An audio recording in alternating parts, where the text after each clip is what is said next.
नमस्कार, मी रुचिता ॲग्रोनमध्ये आपल्या सर्वांचं स्वागत। बहुतांश शेतकरी सोयाबीन पिकाची सलग पेरणी करतात। मात्र पेरणी करताना दोन ओळीमध्ये योग्य अंतर न ठेवल्या गेल्यामुळे पुढील आंतरमशागतीसह अन्य व्यवस्थापन करताना अडचणी येतात। त्या टाळण्यासाठी ओलिताखालील किंवा कोरडवाहूमधील सोयाबीन पेरणीसाठी नाविन्यपूर्ण सुधारित जोडओळ पद्धतीचा अवलंब फायद्याचा ठरू शकतो। सोयाबीन हे पीक ओलितावर किंवा पावसाच्या पाण्यावरही घेतलं जातं। ओलिताची सोय असलेल्या आणि ठिबक सिंचनाची सोय उपलब्ध असलेल्या ठिकाणी दोन लॅटरलमधील अंतरानुसार अथवा 3 ते 3.5 फुटावर सऱ्या पाडून गादी वाफे म्हणजेच शेतात रुंद वरंबा व अरुंद सऱ्या तयार करून घ्याव्यात।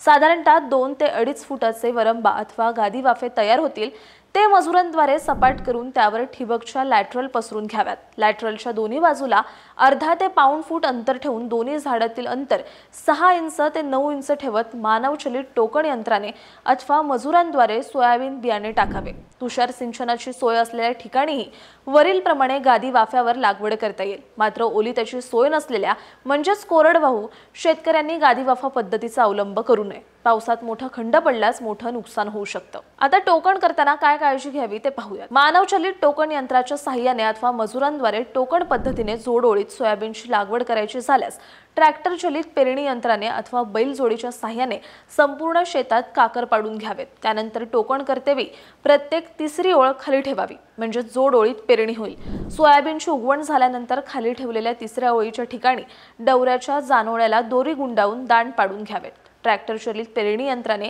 काकर पाडताना जोड ओळींचा अंदाज घेऊन खताच्या बॉक्समधील कप्प्याच्या माध्यमातून जोड ओळींमध्ये खत देता येईल। बैलजोडी चलित काकरीने काकर पाडताना सुद्धा जोड ओळींचा अंदाज घेऊन सरत्याचा वापर करून खत देता येईल। ओलीत तसंच कोरडवाहू दोन्ही परिस्थितीत या पद्धतीने सोयाबीन जोड ओळीत घेता येतील। ट्रॅक्टर चलित पेरणी यंत्राद्वारे जोड ओळीत पेरणी 9 दात्यांच्या ट्रॅक्टर चलित पेरणी यंत्राने पेरणी करताना यंत्राच्या बियाणाचा व खताचा बॉक्समधील कप्प्यातील अलीकडून व पलीकडून 2 नंबरची व मधली नळी 2 नंबर, 5 नंबर व 8 नंबरची नळी टिकली लावून बंद ठेवावी। ट्रॅक्टर प्रत्येक वेळी पलटून येताना व जाताना नेहमीच्या प्रचलित पद्धतीने पेरणी केल्यास जोड ओळीत पेरणी होईल।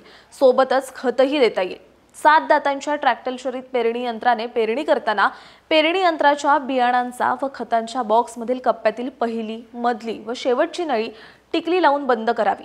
ट्रॅक्टर प्रत्येक वेळी पलटून येताना व जाताना पेरणी यंत्राचे शेवटचे दाते खाली ठेवलेल्या काकरात ठेवावे म्हणजे जोड ओळीत पेरणी होईल। सोबतच जोड ओळींना खत सुद्धा देता येतं।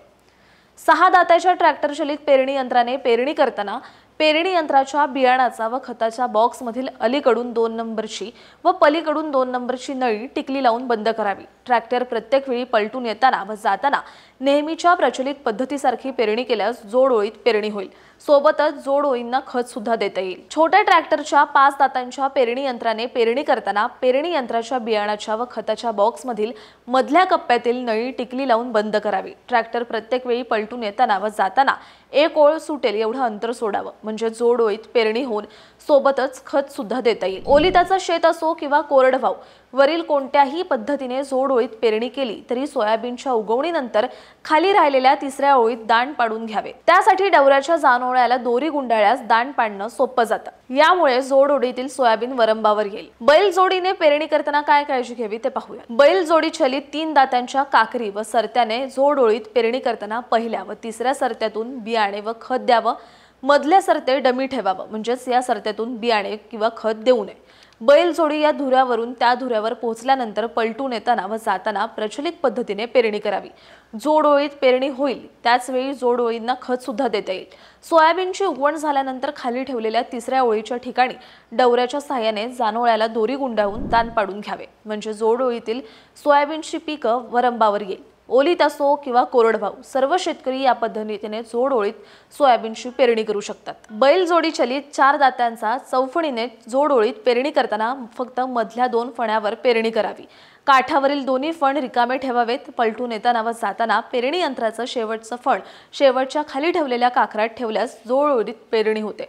सोयाबीन उगवून आल्यानंतर खाली राहिलेल्या तिसऱ्या ओळीच्या ठिकाणी डवऱ्याच्या साहाय्याने दाण पाडून घ्यावेत, म्हणजे सोयाबीनचे जोड ओळीतील पीक वरंब्यावर येईल। आता आपण जोड ओळ पद्धतीचे फायदे काय आहेत ते पाहूयात। बियाणे व त्यांच्या खर्चात 33% बचत होते, तसंच खतं व खताच्या खर्चात 33% बचत होते। खाली ठेवलेल्या तिसऱ्या ओळीच्या ठिकाणी दाण पाडल्यास कमी पावसाच्या स्थितीत पावसाच्या पाण्याचं मूलस्थानी संवर्धन व जास्त पावसाच्या स्थितीत अतिरिक्त पावसाचं पाणी सरीमध्ये जमा होऊन निचरा साधतो। एक समान सूर्यप्रकाशाचं वितरण व खेळती हवा यामुळे पिकाची वाढ जोमात होते। पिकाचं निरीक्षण व निगराणी करणं शक्य होतं। आवश्यक असल्यास फवारणी करणं सोपे होतं। ओलिताची सोय असल्यास सरीतून पाटपाणी, ठिबक किंवा स्प्रिंकलनं पाणी देणं शक्य होतं।